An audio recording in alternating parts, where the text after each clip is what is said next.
Olá, alunos da segunda série do ensino médio. Vamos a mais uma aula de língua portuguesa. Vai preparando o material aí, vai se organizando, porque nós vamos estudar hoje bastante textos para vocês. Eu sou a professora Tayana, estarei mediando a aula do professor Mauro. Professor Mauro, como vai? Tudo bem, professor? Professora Tayana, muito boa tarde para você, muito boa tarde para os nossos alunos da segunda série do ensino médio, os alunos do estado de São Paulo. E aí, como é que estão? Estão bem?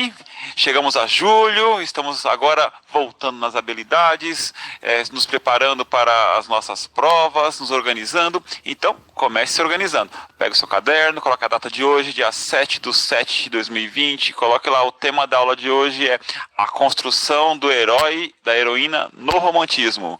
A construção do herói e da heroína no romantismo.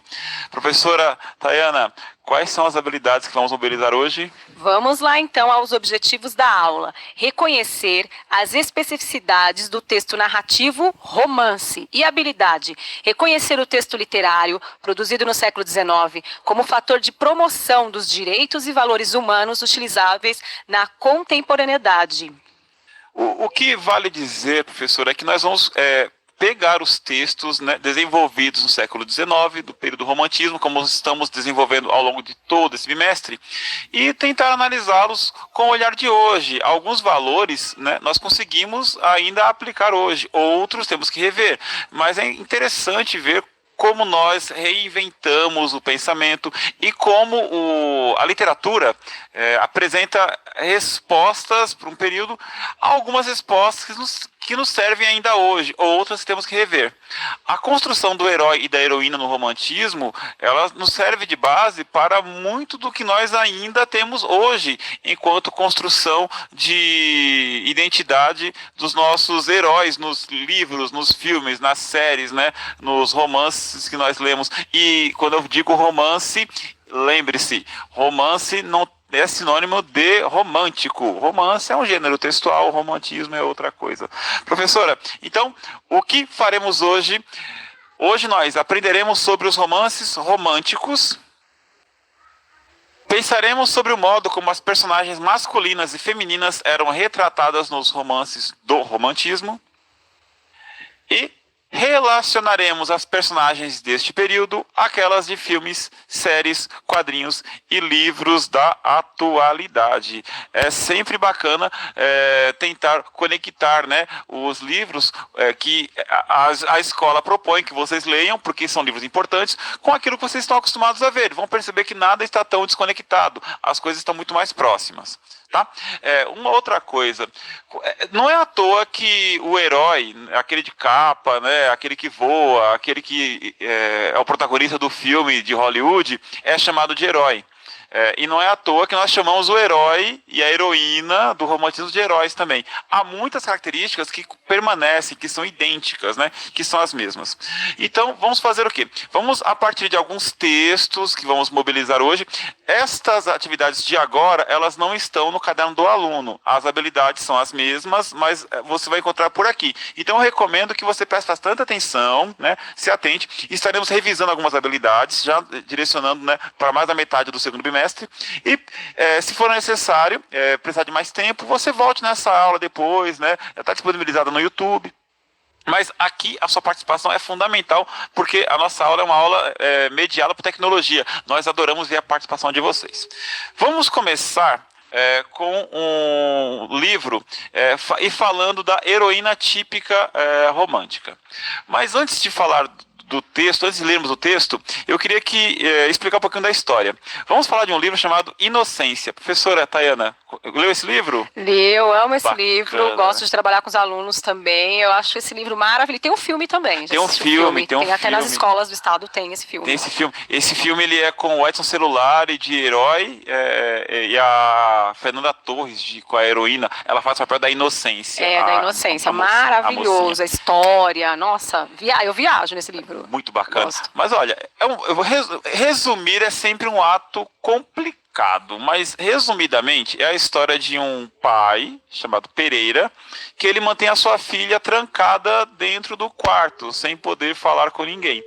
E ele recebe a visita de um rapaz, né? E esse rapaz, ele é querido dentro de casa. E tem um outro, um cientista, é o Meyer, se eu não me engano o nome dele, desculpa a minha memória. Pesquisador, né? É o pesquisador, isso, é o naturalista, né? É o naturalista. E o naturalista não tá nem aí para a filha dele. Esse outro rapaz, sim. E ele começa a ficar desconfiado do Meyer, que está mais preocupado em caçar borboletas do que com o galã da história. Eu não vou falar o final, o que acontece para vocês, que eu queria que vocês lessem, um livro é muito bacana, mas é o embate entre um pai querendo defender a sua filha, trancando-a no quarto. É a forma como ele tratava a filha, é bem estranha, né? A gente se olhar. Então, a partir desse roteiro, dessa pequena sinopse, a gente vai ler um pequeno trecho da apresentação da heroína. Então, olha só, leia comigo. Excerto de Inocência de Visconde de Toné. Professora, pode ler para mim, por favor, esse primeiro trecho? Vamos lá, então. Esta obrigação de casar as mulheres é o diabo. Se não tomam estado, ficam jururus e fanadinhas. Se casam, pode cair nas mãos de algum marido malvado. E depois, as histórias. E, meu Deus, mulheres numa casa é coisa de meter medo. São redomas de vidro que tudo pode quebrar. Enfim, minha filha, enquanto solteira, honrou o nome dos meus pais. O manecão que se aguente. Quando eu tiver por sua, com a gente de saia não há de fiar. Cruz, botam famílias inteiras a perder. Enquanto o demo esfrega o olho. Olha só, eu esqueci de falar uma coisa. A Inocência, ela era prometida para o manecão. O manecão era o então, futuro o manecão esposo. Seria obrigatoriamente o futuro esposo. E ela gostava dele? Ninguém perguntou nada para ela. Ela tinha que casar, tá certo? Então, aí temos um problema, né, a ser resolvido. Dando sequência a esse trecho, olha só, mais um trechinho. Esta opinião, olha, abre aspas, né? Esta opinião injuriosa sobre as mulheres é, em geral, corrente nos nossos sertões e traz como consequência imediata e prática, além da rigorosa clausura em que são mantidas, não só o casamento convencionado entre parentes muito chegados para filhos de menor idade, mas, sobretudo, os numerosos crimes cometidos, mas mal se suspeita a possibilidade de qualquer intriga amorosa entre a pessoa da família e algum estranho. Notem que temos um problema aí. Eu vou reler o trecho do começo, porque haverá uma pergunta na sequência. Vamos lá. Esta obrigação de casar as mulheres é o diabo. Essa é a fala do Pereira, né, que é o pai da Inocência. Esta obrigação de casar as mulheres é o diabo. Se não tomam estado, ficam jururus e fanadinhas. Se casam, podem cair nas mãos de algum marido malvado. E depois, as histórias. Ih, meu Deus, mulheres numa casa é coisa de meter medo. São redomas de vidro que tudo pode quebrar. Enfim, minha filha, enquanto solteira, honrou o nome de meus pais. O manecão que se aguente quando tiver por sua. Com gente de saia não há de fiar. Cruz, bota as famílias inteiras a perder, enquanto o demo esfrega um olho. Olha que coisa. Botam famílias inteiras a perder enquanto o demo esfrega um olho. Na tela a pergunta. Neste excerto, a personagem Pereira revela qual traço de sua personalidade. 2 minutinhos, compartilhe conosco. Pereira é quem está falando, né? Esse trecho aí é da fala do Pereira. Então, em 2 minutinhos, a gente volta com as respostas de vocês. Participem conosco. Antes de partirmos para as respostas, mais alguns detalhes da história. O Pereira, ele recebe na sua casa o rapaz chamado Cirino. Um rapaz chamado Cirino, ele é médico, e a Inocência, ela não está muito bem. A Inocência, a filha do Pereira, né, ela está adoentada. Então, tem uma cena muito bacana em que o Pereira ele vai deixar que o Cirino entre no quarto em que está presa a Inocência para que ele possa, né, ver se ela está com algum problema, né, ele é médico. E antes antes do Cirino entrar, ele dá um baita de um sermão explicando, né? Deve ser nessa parte que esse trecho está inserido, né? Essa obrigação de casar as mulheres é o diabo, né? Tipo, ele já dando um toque pro outro, ó, você fica esperto. Você vai entrar aí, mas minha filha, viu? Ela vai casar com o Manecão. Já tá dando um recado aí, ó. Vai casar com o Manecão. E o Cirino é o que fica apaixonado pela inocência à primeira vista, né? E a inocência também fica apaixonada por ele, né? Exato. Aí é mútuo, a coisa é mútua. Só que ela é noiva do Manecão, que é primo dela. E o Pereira começa a desconfiar do Meyer, que é um outro rapaz que está hospedado na casa dele, que está pensando em ciência, não está nem interessado em relacionamento amoroso, porém ele elogia a inocência. Ele elogia. E para o Pereira bastou. Então, neste excerto que nós lemos, a personagem Pereira revela qual traço de sua personalidade, segundo nossos alunos. Então tem aqui, o Igor fala autoritário, a Laura protetor, Tiago possessivo, Maria machista, Cauê possessivo e controlador e Letícia conservador. Todos estão alinhados, né? Eu acredito que não só conservador, né? O negócio vai além disso aí. A questão é conservar o quê, né? É patriarcal, é complicado. Esse livro, ele retrata uma realidade do centro-oeste. Eu não me lembro bem se é Mato Grosso ou Goiás, né, professora? Eu vou voltar àquela questão de manter os princípios. É tão forte de se manter, de mostrar para a sociedade que eu mantenho os princípios, que extrapola, né, qualquer conservadorismo. Lembrando que quando a gente fala que retrata a realidade de uma região, não estou falando aqui que a região ainda conserva esse molde, né? Por favor, esse livro é um livro que retrata uma realidade do século XIX. Hoje as coisas, né, estão bem diferentes, mas o debate aqui dessas coisas bem diferentes, o que permanece, e a gente tem que debater. Antes deste capítulo começar, é bem legal que o autor, Visconde de Toné, na última aula nós falamos da importância que tem as epígrafes, né? A influência que tem aqueles textos antes de iniciar um texto, né? A importância que este tipo de leitura faz para engrandecer, né, na interpretação de um texto. Neste capítulo aparecem algumas epígrafes antes de iniciá-lo. Aliás, antes de cada capítulo tem epígrafes. Antes de cada capítulo do livro Inocência tem epígrafes. Este capítulo começa com esta fala do Pereira. Mas antes da fala do Pereira, vamos ver aqui quais são as epígrafes. Onde há mulheres, aí se congregam todos os males a um tempo. Menandro é o autor dessa frase.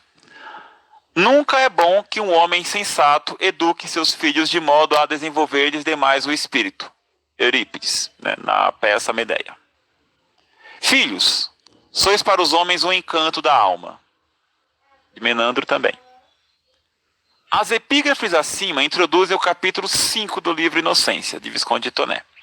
Levando em consideração o que você aprendeu sobre intertextualidade e sobre a opinião do narrador em relação ao posicionamento de Pereira, responda: por que, em sua opinião, o autor fez uso dessas epígrafes? 2 minutinhos e já voltamos com as respostas de vocês. Nós tivemos a fala da personagem Pereira e Menandro, né, da antiguidade diz: onde há mulheres, aí se congregam todos os males de um tempo. E na peça Medeia, né, que o Eurípides diz, né, num dos personagens: nunca é bom que um homem sensato eduque seus filhos de modo a desenvolver-lhes demais o espírito, né, ou seja, dá muita opinião para o filho. Não é bom que o filho tenha opinião. E Menandro diz: filhos, sois para os homens o encanto da alma. O filho é o que traz encanto para a alma dos pais. São as frases que estão nas epígrafes, né, as orações, as epígrafes desse capítulo. Professora Tayana, por que os alunos acreditam? Qual é a ligação entre o texto e as epígrafes segundo os alunos? Vamos lá, a Emily, para destacar a ideia principal. O Davi, por relacionar com a opinião forte de Pereira, fazer a relação com essa opinião forte, segundo Davi. A Nicole, enfatizar a relação entre pai e filha. E Gabriel, reforçar o pensamento de Pereira. Eles foram muito para esse lado de trazer a personalidade do pai. Reforçar. Notem que são opiniões bem antigas, algumas antiquadas, né? Dizendo que não é para educar o filho de modo a desenvolver-lhe o espírito, não é para dar opinião, não é para deixar que o filho tenha muita opinião, né? Reforçar o caráter, né, antiquado, antigo, né, ultrapassado das opiniões que permeiam o pensamento da cabeça do Pereira. Na tela, outra pergunta. Notem, essa é a sequência. Depois da opinião do Pereira, o narrador fala isto. Esta opinião injuriosa sobre as mulheres é, em geral, corrente nos nossos sertões e traz como consequência imediata e prática, além da rigorosa clausura em que são mantidas, não só o casamento convencionado entre parentes muito chegados para filhos de menor idade, mas, sobretudo, os numerosos crimes cometidos. Mal se suspeita a possibilidade de qualquer intriga amorosa entre pessoa da família e algum estranho. Gente, volta para mim, por favor. Olha só. O narrador é o foco narrativo da história. Esse narrador, ele pode ser um narrador que apenas narra, conta a história, mas ele pode também opinar. Ele pode participar dando sugestões, criticando. Eu queria saber de vocês agora, em um minutinho, voltem no texto e respondam. Qual traço da personalidade do narrador é revelado neste comentário acerca das opiniões de Pereira, o pai da inocência? Olha lá, gente, é o narrador falando agora. O narrador.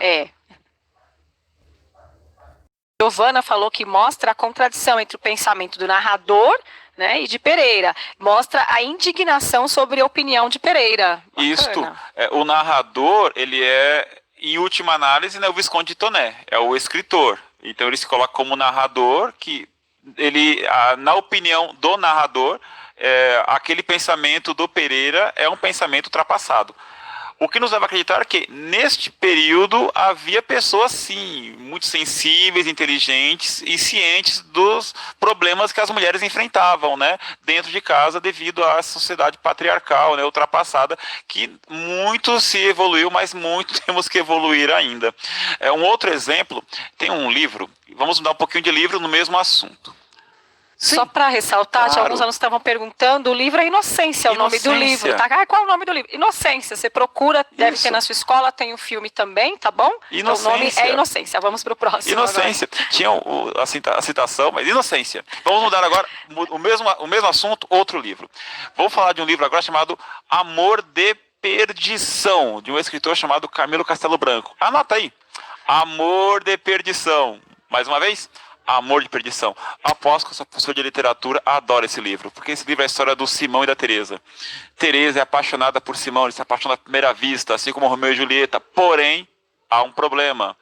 As famílias são inimigas e a Teresa é obrigada a casar com o seu primo, Baltazar. Então, olha que interessante. Este livro, Amor de Perdição, é um livro do romantismo português. Camilo Castelo Branco é um escritor português. A história é essa, eu não vou desenvolver muito mais, porque eu queria que você lesse esse livro, comente conosco, né, depois nos marque nas redes sociais o que você achou da leitura, mas eu vou passar para vocês um trechinho da obra e depois, na sequência, uma pergunta do mesmo assunto que nós tratamos. Então a pergunta virá automaticamente. Então presta atenção, o livro ele conta a história de Simão e Teresa. E a conversa é a conversa do pai com a Teresa. Começa assim. Vais hoje dar a mão de esposa a teu primo Baltazar, minha filha. É preciso que te deixes cegamente levar pela mão de teu pai. Logo que deres este passo difícil, conhecerás que a tua felicidade é daquelas que precisam ser impostas pela violência. Mas repara, minha querida filha, que a violência de um pai é sempre amor. Amor tem sido a minha condescendência e brandura para contigo. Outro teria subjugado a tua desobediência com maus tratos, com os rigores do convento e talvez com o desfalque do teu grande patrimônio. Eu não. Esperei que o tempo te aclarasse o juízo e felicito-me de te julgar desassombrada do diabólico prestígio do maldito que acordou o teu inocente coração. Não te consultei outra vez sobre este casamento por temer que a reflexão fizesse mal ao zelo de boa filha com que tu vais abraçar teu pai, e agradecer-lhe a prudência com que ele respeitou o teu gênio, velando sempre a honra de te encontrar digna do seu amor. Teresa não desfitou os olhos do pai, mas tão abstraída estava que escassamente lhe ouviu as primeiras palavras e nada das últimas. Não me respondes, Teresa? Tornou Tadeu, tomando-lhe cariciosamente as mãos. Tadeu é o pai. Que hei de eu responder-lhe, meu pai? Balbuciou ela. Dá-me o que te peço, enches de contentamento os poucos dias que me restam? E será o Pai feliz com o meu sacrifício? Não digas sacrifício, Teresa. Amanhã, a estas horas, verás que transfiguração se fez na tua alma. Teu primo é um composto de todas as virtudes. Nem a qualidade de ser um gentil moço lhe falta, como se a riqueza, a ciência e as virtudes não bastassem a formar um marido excelente. O que revela o diálogo entre Teresa e seu pai? Assinale a alternativa correta. A. Revela um pai carinhoso que deseja apenas um futuro seguro para sua filha ao lado de seu primo Baltazar? Revela o desejo de casá-la com Simão, o herói da história? Revela o desejo de Teresa de casar com seu primo, amor proibido, repreendido por seu pai? Revela os sentimentos conflituosos entre pai e filha e o desejo de Teresa de ir para o convento? Ou letra E. Revela um pai alheio aos sentimentos e aspirações de sua filha. Um minutinho e já volto com a participação de vocês. E alguns A. A resposta correta é a resposta, deixa eu ver aqui, vamos na tela, a resposta E. Por que não é A? Vamos lá. Revela um pai carinhoso que deseja apenas um futuro seguro para sua filha ao lado de seu primo Baltazar. Carinhoso, não, ele ameaça a filha, ele diz que poderia agredi-la, né? Não, nesse caso não. A B, revela o desejo de casar com Simão, o herói da história. Não, casar com Baltazar. C. Revela o desejo de Teresa de casar com seu primo, amor proibido, repreendido por seu pai. Não, ela quer casar não com o primo. O primo é quem o pai a obriga. Revela os sentimentos conflituosos entre pai e filha e o desejo de Teresa de ir para o convento. Não, a Teresa não demonstra desejo nenhum nesse trecho. Revela, não no livro talvez, no livro sim, claro, no trecho não. Né? E. Revela um pai alheio aos sentimentos e aspirações de sua filha. É exatamente isso. O pai não se importa com o que a filha deseja. É aquilo que o Meandro falava, né? Não fomentar espírito nos filhos. Era da sociedade da época. Aquele comportamento era um comportamento da sociedade. A sociedade pensava assim, em sua maioria. Isso. Então você era respeitado quando você tinha essa postura de desprezar os sentimentos da mulher, no caso. O romantismo colaborou para essa denúncia. Isso é bem legal. Agora vamos para o herói romântico. Depois voltamos nesse assunto que é muito importante. Falamos nisso na aula, tratamos da Aurélia, Úrsula, né? E voltamos aqui. O típico herói romântico. Um excerto do Guarani, José de Alencar. O Guarani é um livro de José de Alencar que conta também história de amor, tem índio, indianismo. Mas vamos lá, olha só. Abre aspas, né? Porque é um trecho da história. Sobre a alvura diáfana do algodão, a sua pele, cor do cobre, brilhava com reflexos dourados, os cabelos pretos cortados rentes, a tez lisa, os olhos grandes, com os cantos exteriores erguidos para a fronte. A pupila negra, móvel, cintilante, a boca forte, mas bem modelada e guarnecida de dentes alvos, davam ao rosto pouco oval a beleza inculta da graça, da força e da inteligência. Tinha a cabeça cingida por uma fita de couro, a qual se prendiam do lado esquerdo duas plumas matizadas que, descrevendo uma longa espiral, vinham rogar com as pontas negras o pescoço flexível. Era de alta estatura. Tinha as mãos delicadas, a perna ágil e nervosa, ornada com uma azorca de frutos amarelos. Apoiava-se sobre um pé pequeno, mas firme no andar, e veloz na corrida. Segurava o arco e as flechas com a mão direita cauda, e com a esquerda mantinha verticalmente diante de si um longo forcado de pau enegrecido pelo fogo. Esta é a descrição do herói do livro O Guarani. A pergunta para vocês é esta. No excerto, a descrição do índio ela é idealizada? Lembra o que é idealizado? Idealizado, aquela imagem impossível, inatingível, ela é idealizada? Um minutinho. Notem como nesses livros do romantismo, até mesmo o índio tinha características europeias, né? Professora, aparece isso nas respostas e mais? Sim, né? Os alunos responderam que há uma descrição equivocada, outros falam assim que traz muito para o estilo europeu, então traz muito essa ideia de que não está muito real, não, esse negócio. O indígena, né, o índio, o indianismo é justamente isso, você pintar o indígena, né, o índio brasileiro, né, colocar brasileiros entre aspas, né, o índio tupi, né, com características europeias. Porque notem, o índio, ele tinha essa característica. Vamos ler um outro trecho, descrição de um padre, do livro O Seminarista, de Bernardo Guimarães. Vamos estar descrevendo agora Eugênio, o protagonista, que é um padre. Ele é caucasiano, né, europeu. Vamos lá. Eugênio não mentia. Quando disse à sua mãe que ensinava a ler a sua companheira de infância, o viandante que por ali transitasse naquela época, teria por vez ocasião de contemplar a sombra das paineiras, junto à pontezinha de que falamos, um curioso e interessante grupo. Um esbelto rapazote, de cerca de 12 anos, assentado na grama e com o braço passado sobre o ombro de uma gentil menina, um pouco mais nova, apontando-lhe as letras do alfabeto. Eugênio era dotado de índole calma e pacata e revelava ainda na infância juízo e sisudez superior à sua idade. Tinha inteligência fácil e boa memória. Além disso, mostrava grande pendor para as coisas religiosas. Seu principal entretenimento, depois de Margarida, cuja companhia preferia a tudo, era um pequeno oratório, que zelava com extremo cuidado e trazia sempre enfeitado de flores, pequenas quinquilharias europeias. Diante deste oratório, o menino se extasiava, fazendo o papel de capelão, rezando terços e ladainhas e celebrando novenas, com a regularidade e com uma gravidade verdadeiramente cômica. Este livro também, a mesma história, né? Relacionamento amoroso, proibido, iria ser padre, ela não poderia se apaixonar pela Margarida. Então, é a descrição do herói. A pergunta é: quais são as diferenças entre as descrições das personagens masculinas das femininas dos textos românticos lidos nesta aula? Eu sei que a pergunta é complexa, mas como a nossa aula está indo para o final, apenas um minutinho e a gente desenvolve aqui com vocês, mas participem.